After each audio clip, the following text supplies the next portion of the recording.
तो कैसे हैं मेरे दोस्त आप सभी। गुड आफ्टरनून दोस्तों, मैं हूं भूमेश अग्रवाल और आज मैं आप सबके लिए लेके आया हूं क्लास 10th का बायोलॉजी का पहला चैप्टर लाइफ प्रोसेसेस। और इसमें मैं पहला पार्ट लेकर आया हूं न्यूट्रिशन, और उसमें भी न्यूट्रिशन इन प्लांट्स। ओके, तो आज हम सब न्यूट्रिशन इन प्लांट्स के बारे में सीखेंगे, जो जो मेन है बोर्ड में आता है और जिस पर डायरेक्ट क्वेश्चन आपके PA1 में भी आएंगे, बोर्ड में भी आएंगे। 5-10 मिनट की वीडियो है, जरूर देखना। तो अब हम शुरू करते हैं क्लास 10 साइंस बायोलॉजी के पहले चैप्टर लाइफ प्रोसेसेस का, न्यूट्रिशन इन प्लांट्स।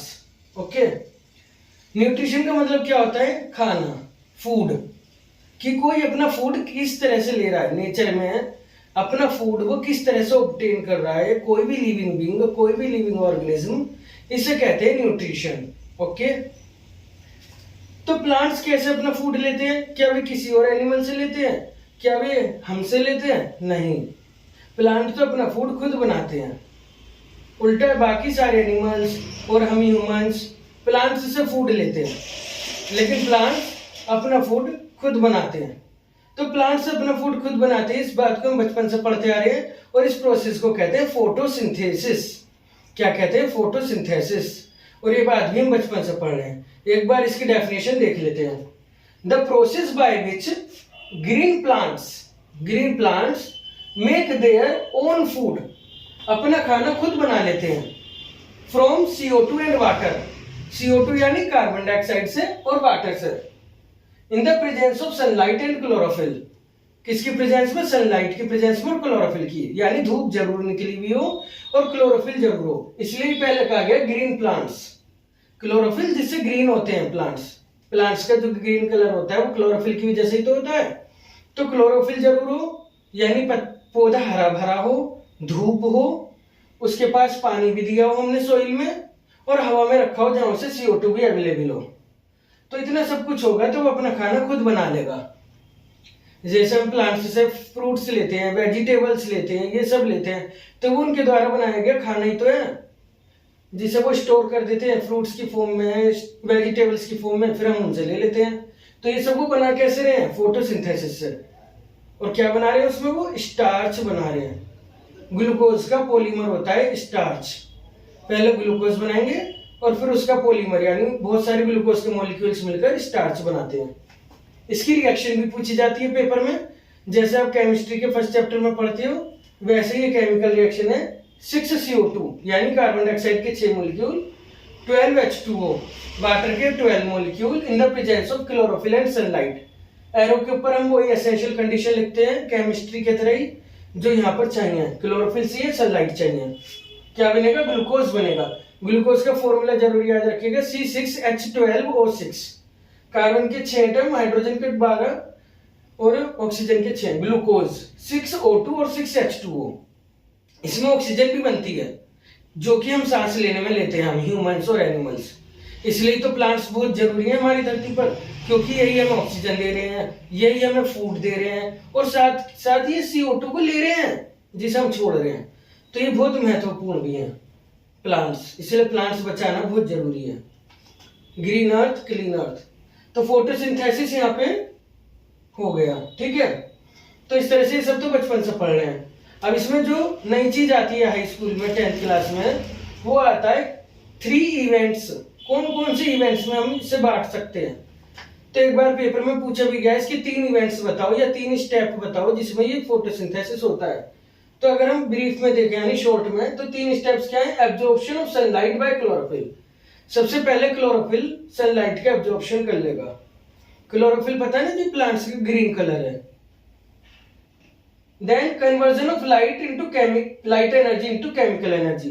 फिर जो लाइट एनर्जी यानी सनलाइट है उसे केमिकल एनर्जी में बदला जाएगा, और उससे क्या किया जाएगा? Splitting of water into hydrogen and oxygen. और उससे प्लांट्स पानी को हाइड्रोजन और ऑक्सीजन में तोड़ देंगे। ये बिल्कुल ऐसी है जैसे हमने केमिस्ट्री के फर्स्ट चैप्टर में इलेक्ट्रोलिसिस पढ़ा था ना, इलेक्ट्रिसिटी प्रोवाइड करा दी सेल से और पानी को हाइड्रोजन ऑक्सीजन में तोड़ दिया। तो यहाँ पे इलेक्ट्रिसिटी की जगह प्लांट्स सनलाइट की हेल्प से ये काम कर रहे हैं, और वाटर को H2O को हाइड्रोजन और ऑक्सीजन में तोड़ दे रहे हैं, ठीक है। और यहीं से ही ऑक्सीजन रिलीज हो रही है। पेपर में पूछा गया है क्वेश्चन कि जो ऑक्सीजन है उसका सोर्स क्या है, CO2 है या फिर वाटर है। तो याद रखना उसका सोर्स वाटर है। जो प्लांट्स ऑक्सीजन को रिलीज कर रहे हैं फोटोसिंथेसिस में, उसका सोर्स क्या है, वाटर। उसका सोर्स CO2 नहीं है, क्योंकि हमें CO2 में भी ऑक्सीजन दिखाई देता है और वाटर में भी, तो हम कंफ्यूज हो जाते हैं। कंफ्यूज नहीं होना, वाटर से ही ऑक्सीजन रिलीज हो रही है। तो फिर CO2 का क्या हो रहा है, अगला स्टेप देखो, reduction of CO2 into glucose. Carbon dioxide का रिडक्शन हो जा रहा है किसके अंदर, ग्लूकोज के अंदर। ये जो ग्लूकोज बना है ये कार्बन डाइऑक्साइड की रिडक्शन से बना है। ठीक है, रिडक्शन हम अभी पढ़ के आए हैं केमिस्ट्री के फर्स्ट चैप्टर में। जब हाइड्रोजन मिलती है तो रिडक्शन होता है। अब यहाँ देखो कार्बन और ऑक्सीजन है, और यहाँ पे कार्बन और ऑक्सीजन को हाइड्रोजन मिल गई, तो हाइड्रोजन मिलने से ये बन गया है ग्लूकोज।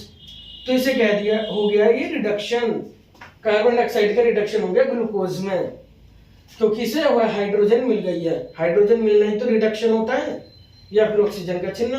अब यहाँ ऑक्सीजन तो छिन नहीं रही, लेकिन हाइड्रोजन जरूर मिल रही है, तो ये रिडक्शन है। तो CO2 का रिडक्शन हो गया ग्लूकोज में। तो आ जाता है ग्लूकोज। ये स्टार्च कैसे बना है, CO2 के रिडक्शन से। ऑक्सीजन कहां से रिलीज हुई है, वाटर से। ठीक है, अगला क्वेश्चन आता है कि फोटोसिंथेसिस की साइट क्या है, मतलब फोटोसिंथेसिस प्लांट में हो कहां पर है। तो अगर ऑर्गन पूछेगा, ऑर्गन मतलब उसकी किस अंग में हो रहा है, तो याद रखना लीव्स में, प्लांट की, ट्रीज की लीव्स यानी पत्तियों में, हरे पत्तों में हो रहा है।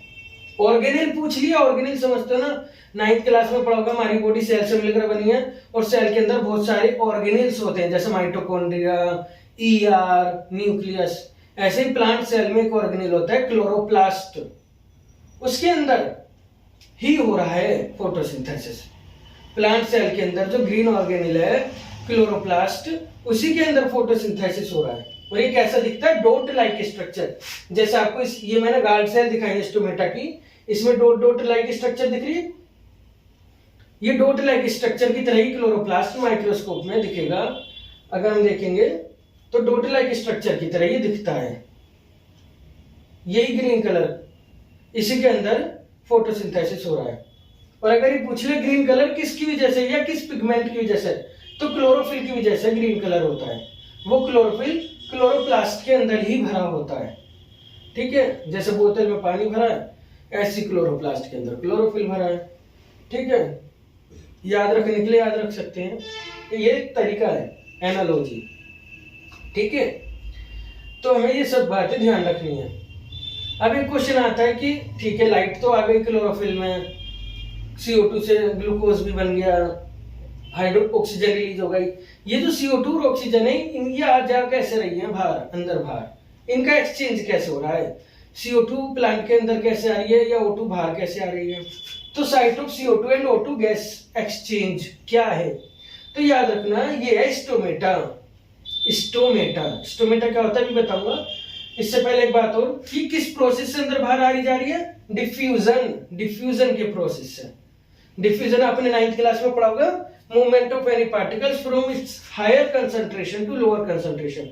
कोई भी पार्टिकल जहां पे ज्यादा मात्रा में होगा वहां से कम मात्रा की तरफ जाएगा, इसे कहते हैं डिफ्यूजन। जैसे सेंट छिड़कते हैं एकदम खुशबू आ जाती है हर जगह, अगरबत्ती जलाते हैं खुशबू आ जाती है, क्यों, क्योंकि पार्टिकल सब जगह फैल जाते हैं ऑटोमेटिकली। तो ऐसे ही CO2 अंदर प्लांट के अंदर आती है, जाती है, और O2 बाहर आ जाती है। तो ये डिफ्यूजन से आ रहे जा रहे हैं, किसके थ्रू, स्टोमेटा। स्टोमेटा क्या होता है, जैसे प्लांट की लीफ होती है, अगर हम उसे नीचे माइक्रोस्कोप में देखेंगे तो उसमें कुछ ऐसे पोर्स दिखाई देंगे बीच बीच में, इन्हें स्टोमेटा कहते हैं। और इन पोर्स में से गैस अंदर बाहर आ जाती है। जैसे हमारे घरों में गेट होता है, खिड़कियां होती हैं हवा को आने जाने के लिए, ऐसे ही प्लांट्स में भी बहुत छोटे छोटे छेद होते हैं जो माइक्रोस्कोप में दिखते हैं, उनकी लीव्स में होते हैं, उन्हें कहते हैं स्टोमेटा। ठीक है, जैसे हमारे यहाँ जो गेट होता है उस पर दरवाजा लगा होता है और हम उसे खोल-भेड़ कर लेते हैं, ऐसे खोल-भेड़। ऐसे जो प्लांट के स्टोमेटा होते हैं उन पर भी 2 गेट होते हैं, ये समझ लो, उन्हें कहते हैं गार्ड सेल। जैसे गेट पर गार्ड बैठे रहते हैं ना, ऐसे इस गेट पे भी 2 गार्ड सेल बैठी रहती हैं, guard cell, GUARD, guard cell. Guard का काम कर रही है तो इनका नाम भी गार्ड सेल ही रख दिया गया है। और इनके अंदर क्लोरोप्लास्ट होता है, ये फोटोसिंथेसिस भी शो करती है। ठीक है। तो इसी से गैस अंदर बाहर आ रही जा रही है, CO2 O2 अंदर बाहर आ रही जा रही है, यहीं से वाटर का ट्रांसपिरेशन भी होता है, अभी आगे आएगा ये, और डिफ्यूजन के प्रोसेस से। ठीक है। अब इसमें एक क्वेश्चन और आता है कि क्या ये स्टोमेटा पूरे दिन खुला रहता है, पूरी रात? नहीं, केवल दिन में खुलते हैं, रात को बंद हो जाते हैं। तो ये खुलते बंद कैसे होते हैं, खुलते कैसे हैं, बंद कैसे होते हैं, इसके पीछे रीजन क्या है? तो जैसे आपने गुब्बारा फुलाया होगा, अगर उसे पानी से फुलाया तो वो फूल जाएगा, और अगर पानी निकाल दोगे तो पिचक जाएगा। यही रूल गार्ड सेल पे भी लगता है। अगर गार्ड सेल के अंदर पानी भर जाएगा, जैसे प्लांट में पानी तो होता ही है, रूट्स में हम पानी देते हैं, फिर वो एब्जॉर्ब होता है, पानी तो सभी है लिविंग बीइंग्स में। तो जब वो पानी गार्ड सेल के अंदर भर जाता है तो वो फूल जाती है, स्वेल हो जाती है, और स्टोमेटा खुल जाता है। ठीक है। और जब रात को पानी उसमें से बाहर आ जाता है तो वो श्रिंक हो जाती है और स्टोमेटा बंद हो जाता है। ठीक है। तो क्वेश्चन आया हुआ है, आंसर यही है, open and close by entry and exit of water. Entry और एग्जिट किसकी डिपेंड कर रही है? वाटर की। काहे के लिए? गार्ड सेल को खोलने और बंद करने के लिए। इससे अंदर बाहर कौन आ जा रहा है? CO2 और O2। लेकिन इस गेट को कौन खोल रहा है, बंद कर रहा है? Guard cell with the help of water. Water अंदर जाएगा तो गार्ड सेल फूल जाए, स्वेल हो जाएंगी और गेट खुल जाएगा। वाटर बाहर आएगा तो गार्ड सेल श्रिंक हो जाएंगी और गेट बंद हो जाएगा। स्टोमेटा का मतलब स्टोमेटा बंद हो जाएगा। ठीक है। तो स्टोमेटा पे क्वेश्चन आया हुआ है, खुल बंद कैसे हो रहा है? पानी की हेल्प से, वाटर की हेल्प से, याद रखना, वाटर की हेल्प से। और वाटर भी अंदर बाहर डिफ्यूजन की प्रोसेस से ही आता जाता है। ठीक है। अब इसके बाद एक दो नोट पॉइंट है जिस पर क्वेश्चन आए हुए हैं। प्लांट्स वाटर कहां से ले रहे हैं? रूट की हेल्प से, सोइल से। और सोइल में वाटर के अलावा और क्या होता है? Soil is the richest source of nitrogen, phosphorus, magnesium, iron, potassium etcetera.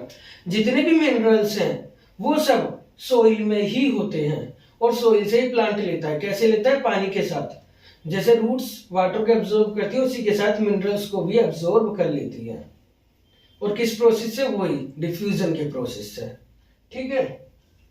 अब नाइट्रोजन डायरेक्ट नाइट्रोजन की फॉर्म में एब्जॉर्ब नहीं होता, बाकी तो हो जाते हैं डायरेक्ट भी और दूसरी फॉर्म्स में भी। लेकिन नाइट्रोजन हमेशा नाइट्रेट्स या नाइट्राइट्स की फॉर्म में ही एब्जॉर्ब होगा। नाइट्रेट और नाइट्राइट किस फॉर्म में? नाइट्रेट और नाइट्राइट। ये केमिस्ट्री में पढ़ा होगा। नाइट्रेट जैसे पोटेशियम नाइट्रेट होता है, ठीक है, NO2। ठीक है। ऐसे ही नाइट्रेट, नाइट्राइट इस फॉर्म में, कंपाउंड की फॉर्म में या फिर आयंस की फॉर्म में ही वो अंदर आते हैं। अकेली नाइट्रोजन CO2 या O2 की तरह अंदर बाहर नहीं आ जा सकती प्लांट के। ठीक है। नाइट्रेट और नाइट्राइट के फॉर्म में कहां से लिए? सोइल से लिए। किसकी हेल्प से एब्जॉर्ब हुई है? रूट्स की हेल्प से। किस प्रोसेस के द्वारा? डिफ्यूजन के द्वारा। तो ये लिखा गया, all these are absorbed by roots with water by process of diffusion from soil.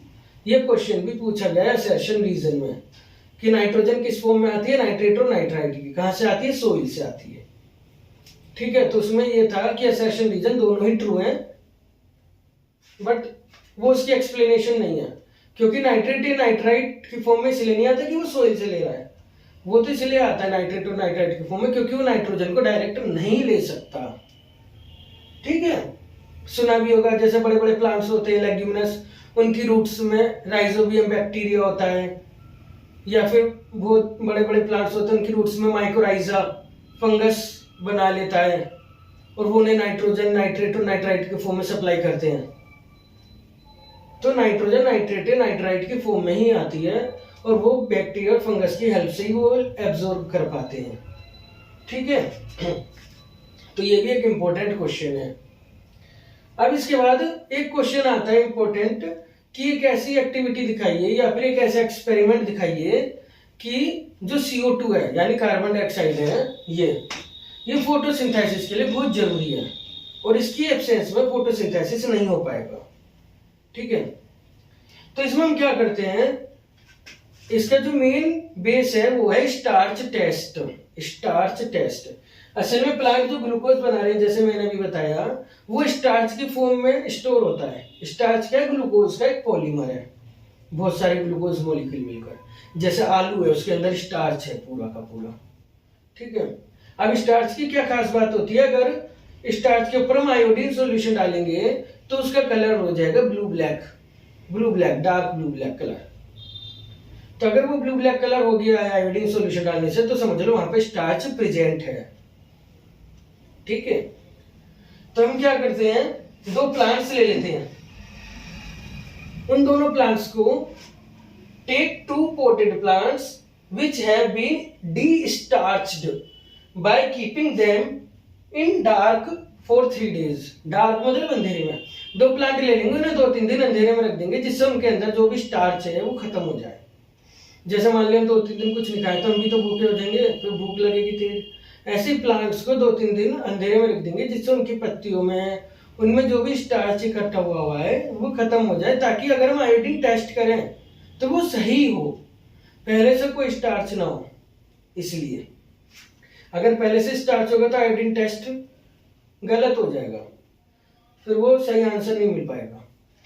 तो हम क्या करते हैं, पहले उनका स्टार्च खत्म करा देते हैं, अंधेरे में रहेंगे, स्टार्च यूज करेंगे, खाली हो जाएंगे स्टार्च से, ठीक है। फिर हम क्या करते हैं, उन दोनों पौधों को धूप में रख देते हैं 3 दिन बाद, और उनमें से किसी एक प्लांट के पास KOH क्या होता है, केमिस्ट्री का कंपाउंड है पोटेशियम हाइड्रोक्साइड। के मतलब पोटेशियम, OH मतलब हाइड्रोक्साइड। पोटेशियम हाइड्रोक्साइड एक बाउल में भरकर रख देंगे, एक वॉच ग्लास में, केमिस्ट्री में कहते हैं ना वॉच ग्लास या चाइना डिश, उसमें भरकर रख देंगे KOH एक प्लांट के पास, और दूसरे को ऐसे ही सिंगल रख देंगे। और उनके ऊपर क्या करेंगे, एक glass jar, air tight glass jar ढक देंगे। एयर टाइट मतलब अंदर बाहर कोई हवा आ जा ना पाए, वो बिल्कुल बंद हो जाए, जो अंदर है वो अंदर रहे, जो बाहर है वो बाहर ही रहे, अंदर बाहर कुछ ना आ जाए, जिससे हमारा CO2 का टेस्ट हो सके, ठीक है। ये सब इंग्लिश में लिखना होगा। Place a watch glass of KOH near the one of them, cover both plants with an air tight glass jar, leave them in sunlight for 2 hours, और फिर 2-3 घंटे के लिए उन्हें धूप में छोड़ देंगे। Now take 1 leaf from each plant and do starch test. अब दोनों पौधों की, जो हमने 2 पौधे लिए हैं, 2 प्लांट लिए, उन दोनों की एक पत्ती ले लेंगे और उनका स्टार्च टेस्ट करेंगे, ठीक है। स्टार्च टेस्ट में क्या होता है, पहले हम जो लीफ होती है उसे बॉईल करते हैं वाटर में, फिर उसे अल्कोहल में वॉश करते हैं, बॉईल करते हैं, और उसके बाद उस पर हम आयोडीन टेस्ट करते हैं, ठीक है। तो हम उसे अल्कोहल में वॉश इसलिए करते हैं जिससे उसका सारा जो कलर है वो उड़ जाए, ग्रीन कलर, और अगर ब्लू ब्लैक कलर जब आयोडीन सॉल्यूशन की वजह से आए तो हमें क्लियरली दिख जाए। तो पहले हम इतना काम करते हैं, उसके बाद उस पर आयोडीन की ड्रॉप डालते हैं। अगर स्टार्च उसमें प्रेजेंट होगा तो कलर डेफिनेटली चेंज होएगा। तो हम इतना काम करते हैं। द लीफ ऑफ प्लांट, फिर ऑब्जर्वेशन। अच्छा, बोर्ड के पेपर में आपको ऐसे लिखना है, पहले एम लिख देना, CO2 is essential for photosynthesis, जो क्वेश्चन में दिया हुआ होगा, एम करके प्रैक्टिकल लिखने का एक तरीका होता है, एम करके लिखना है। फिर मेथड लिखना दूसरी हेडिंग, फिर तीसरी हेडिंग लिखना ऑब्जर्वेशन, ठीक है। तो जब हमने आयोडीन सॉल्यूशन डाला तो ऑब्जर्वेशन क्या देखा, जिसमें KOH रखा था उस प्लांट की लीफ के कलर में कोई चेंज नहीं हुआ, जबकि दूसरे प्लांट की लीफ की कलर ब्लू ब्लैक चेंज हो गया। अब इसके बाद अगली हेडिंग बनाएंगे कंक्लूजन। कंक्लूजन मतलब ऐसा क्यों हुआ। तो डेफिनेट सिंपल सी बात है, जब KOH रखा था, असल में KOH एक कंपाउंड है, उसकी क्या खास बात है, वो सारे कार्बन डाइऑक्साइड को एब्जॉर्ब कर लेता है। जैसे एक स्पंज होता है ना, पानी को एब्जॉर्ब कर लेता है, ऐसे KOH एक कंपाउंड है जो CO2 को एब्जॉर्ब कर लेता है। अब जब हमने इस पे एक एयरटाइट बेल जार ढक दिया और KOH ने सारी CO2 एब्जॉर्ब कर ली, और अंदर बाहर भी कोई गैस नहीं आ जा पा रही, तो यानी कि इस प्लांट के पास तो CO2 अवेलेबल ही नहीं है, और पहले से ही हमने इसे स्टार्च इसका खत्म करा दिया है 3 दिन में, और कोई नया स्टार्च बन नहीं पाया है, तो तभी तो इसका कलर चेंज नहीं हुआ है। अगर इसमें स्टार्च बना होता तो कलर चेंज होता इसकी लीफ का, ब्लू ब्लैक। लेकिन आयोडीन डालने के बाद जिसमें KOH रखा है, उस प्लांट की लीफ का कोई कलर चेंज नहीं हुआ, ठीक है। क्यों नहीं हुआ, क्योंकि उसने सारी CO2 एब्जॉर्ब कर ली, और फोटोसिंथेसिस हो ही नहीं पाया धूप में रखा होने के बाद भी, क्योंकि गैस अंदर बाहर जा नहीं पा रही एयर टाइट कंटेनर की वजह से, और स्टार्च हमने पहले से ही खत्म करा दिया, नया स्टार्च कोई बना नहीं है। जबकि दूसरे प्लांट में भले गैस अंदर बाहर ना आ रही जा रही, लेकिन जो पहले से CO2 अंदर रह गई है उसका यूज करके उसने फूड बनाया है और इसीलिए उसका कलर चेंज हुआ है, ब्लू ब्लैक कलर आयोडीन डालने पे होता है। ठीक है, तो इस तरह से हम ये बता सकते हैं कि CO2 is essential for photosynthesis. और ये क्वेश्चन हर बार आता है एक्टिविटी के फॉर्म में या एक्सपेरिमेंट के फॉर्म में। प्रूफ करो कि कार्बन डाइऑक्साइड फोटोसिंथेसिस के लिए जरूरी है। ठीक है, इस तरह से इस चैप्टर से nutrition in plants, nutrition plants के न्यूट्रिशन पे जो क्वेश्चन आ रहे हैं वो यही सब है। एक बार फिर देख लेते हैं। फोटोसिंथेसिस बचपन से पढ़ रहे हैं। The process by which green plants make their own food with CO2 and water in the presence of chlorophyll and sunlight. इसकी रिएक्शन लिख देंगे। 6CO2 plus 12H2 gives glucose plus 6O2 plus 6H2 in presence of chlorophyll sunlight। 3 event क्या क्या है? Absorption of sunlight, second है conversion of light energy into chemical energy and splitting of water into hydrogen and oxygen. Again water oxygen का source है। और third है reduction of CO2 into glucose. Again CO2 का reduction हो रहा है। कहां पे हो रहा है? Site of photosynthesis. अगर ऑर्गन पूछेगा लीव्स में, ऑर्गेनेल पूछेगा क्लोरोप्लास्ट में, पिगमेंट पूछेगा तो क्लोरोफिल की हेल्प से हो रहा है और वही ग्रीन कलर का है। डॉट लाइक स्ट्रक्चर पूछ लेगा तो क्लोरोप्लास्ट है, जैसे कि हमने गार्ड सेल में दिखाई है। Site of CO2 and O2 exchange या फिर CO2 एक्सचेंज तो या फिर गैसेस एक्सचेंज तो स्टोमेटा। स्टोमेटा एक पोर होता है, जैसे हमारे घर में गेट होता है आने जाने के लिए, खिड़की होती है ऐसे ही। और जैसे उस पर कोई गार्ड बैठा हो तो इस पर 2 गार्ड सेल बैठी रहती है जो इसे खोलती बंद करती है, जैसे हमारे गेट पर भी 2 दरवाजे होते हैं। ठीक है, ये खुलती खुलती कैसे? पानी की हेल्प से। जैसे गुब्बारा पानी भरने पे फूल जाता है, ये भी पानी भरने पे फूल जाती है और गेट खुल जाता है, स्टोमेटा खुल जाता है। और पानी निकलने पर ये पिच श्रिंक हो जाती है, स्टोमेटा बंद हो जाता है, क्लोज हो जाता है। तो ये क्वेश्चन भी आया हुआ है, ये किसकी मूवमेंट पे डिपेंड कर रहा है? इनकी ओपनिंग और क्लोजिंग, वाटर की। CO2 इससे अंदर बाहर आ रही जा रही है, लेकिन खोलने बंद करने में, ओपन क्लोज करने में CO2 का कोई रोल नहीं है। वाटर का रोल है स्टोमेटा को ओपन क्लोज करने में। CO2 अंदर बाहर आ रही जा रही है, जैसे हम गेट से अंदर बाहर आते जाते हैं, पर गेट को खोलता बंद कौन करता है? गार्ड। ठीक है, ऐसे ही यहाँ पे वाटर कर रहा है गार्ड सेल में, अंदर आकर या बाहर आकर।